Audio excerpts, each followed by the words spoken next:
Good morning or good afternoon, Wildcats. I don't know when exactly you're viewing this video.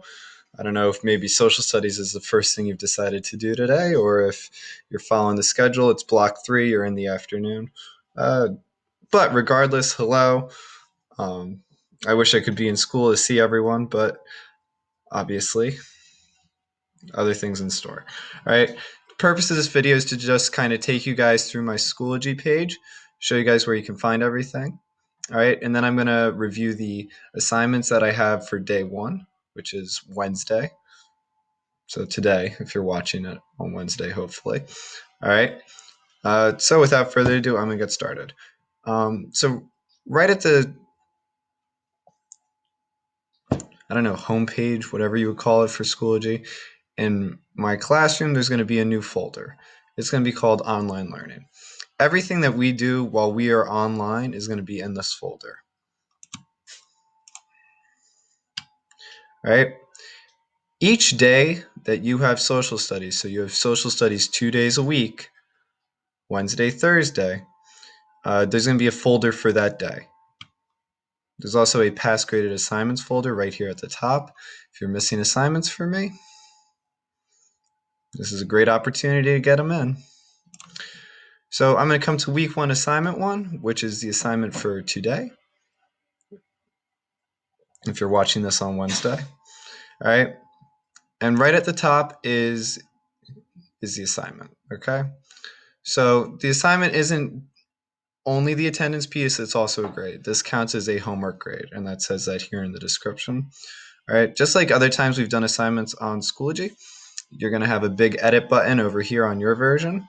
When you edit it, it'll open up in a new tab. Okay, it should look something like this. And then you can either edit it in Schoology or in that tab, it doesn't matter. And then when you want to submit, you're just going to come back over and you're going to submit it. I will be able to see that you actually open it, which is how I will be doing attendance. And then I will see your submissions, which is how I'm going to do the grading. This assignment is going to be graded for completion. Okay. So for the benchmark review, which is what I just showed you guys in the other tab, there can be 2 ways you can do it. You can do it the easy way, or you can do it the hard way. If you do it the hard way, that's going to be the better way for the information to stick in your head for the short response benchmark, which you'll be doing tomorrow. Okay? So I have uploaded here all the relevant pages for each of the questions. Okay? It goes in order. So the first question asks, Pennsylvania had religious toleration. Define religious toleration. Really simple. I come back over here. Hey, there's religious toleration. It's highlighted. Awesome. Religious toleration is the acceptance of religious differences. So then I would take that information and I would plug it into the study guide. All right, and it just goes in order. There are a couple questions that go with the 2 crash course videos that we watched in class. I've linked those for you guys too. If you want to go back through them, totally up to you, not required. Once you have finished the study guide, you can go onto the Kahoot, or you could use the Kahoot to complete the study guide if you want to do it the easy way, where the information will not stick in your brains as well. I know there's some of you out there who are going to do that, right? So the Kahoot, when you click on it, it will probably 99% of the time it doesn't actually open in Schoology. You have to click this little square. All right, when you click the little square, you're going to set it up. All right, you can play yourself in a new tab. So you take the pin, you enter it, you join the game, and then you start it. So I'm going to go through the Kahoot now. I'm going to try to explain each question as I go. If you still have questions on any of the content or material as we go through it, please reach out to me during office hours via email over Schoology. I'll be checking and responding to both. All right, let's get started.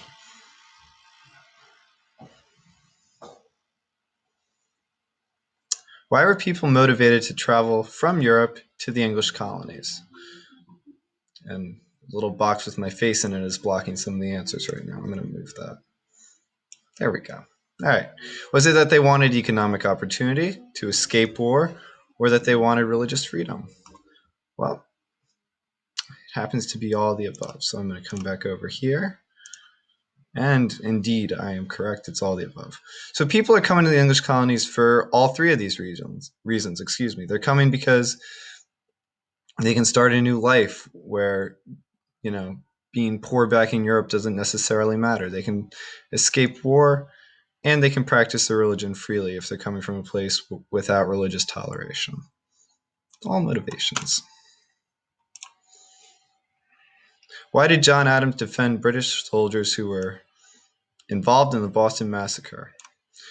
So for this one, this is in the video that we watched with John Green, okay? We know that the soldiers panicked after the first shot was fired. We know that the colonists were throwing rocks and snowballs at the soldiers. And we know that the colonists taunted the British soldiers, and some may have even yelled fire.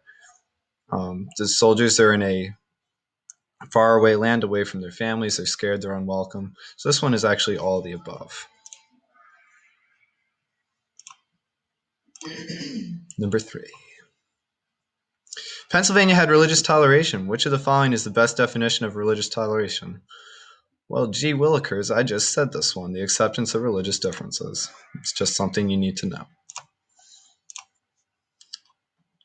What was the main cause of the French and Indian War? Was it a conflict that started in Europe and then spread to the Americas? Nope. It started in the Americas and then spread to Europe. Was it that the French and Native Americans did not get along? In some cases that was true, but usually not. Were there competing land claims by France and Britain in the Ohio Valley? Indeed there were. We had those competing claims. No one really knew who owned what. In this case, it leads to a war. So the French and Indian War is named so because it's the French and the Indians fighting the British in general. What was the outcome of the Tuscarora War? We've talked about this one. All right, the Tuscarora were forced off their land. They were killed and sold into slavery. And the English settlements that they were fighting to stop from encroaching on their land continue to grow. So all the above.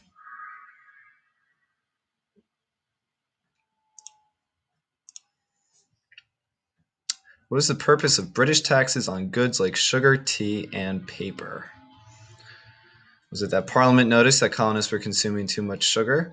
The taxes were meant to pay for improvements for roads, bridges, and schools. That's what taxes do today, in addition to other stuff. Was it that they paid for soldiers to protect the colonists?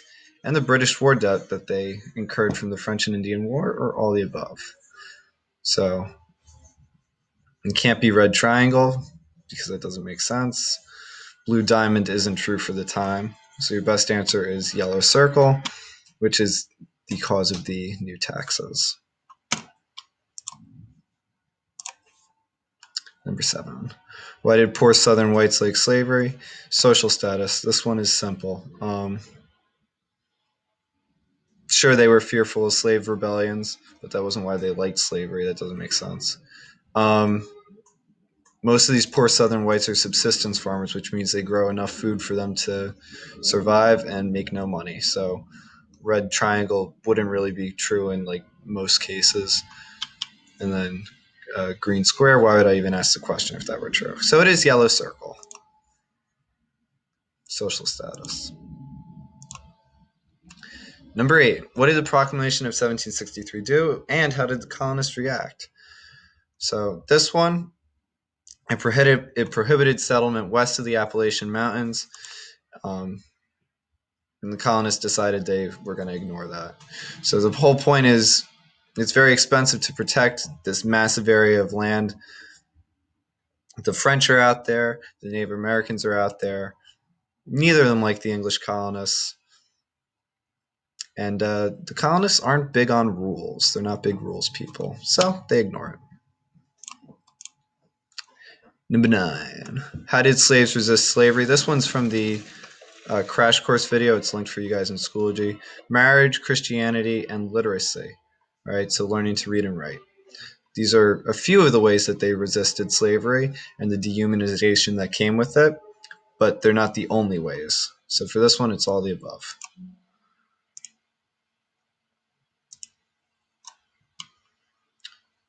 Georgia was populated by English debtors at first. Why was this arrangement beneficial for debtors and other colonies?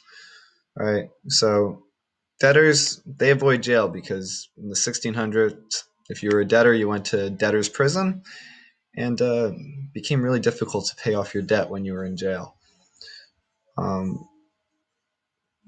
English don't really care about the debtors, so they are actually a buffer from Spanish Florida. I think the term I used in class was human meat shield. So your best answer is blue diamond, excuse me. Number 11. What is the economy of the southern colonies? It's just one you need to know. It's an agricultural economy with large plantations where they grew a number of different crops. And on those large plantations, they were mostly manned by slave labor. Number 12. Why did New Netherland fail as a colony?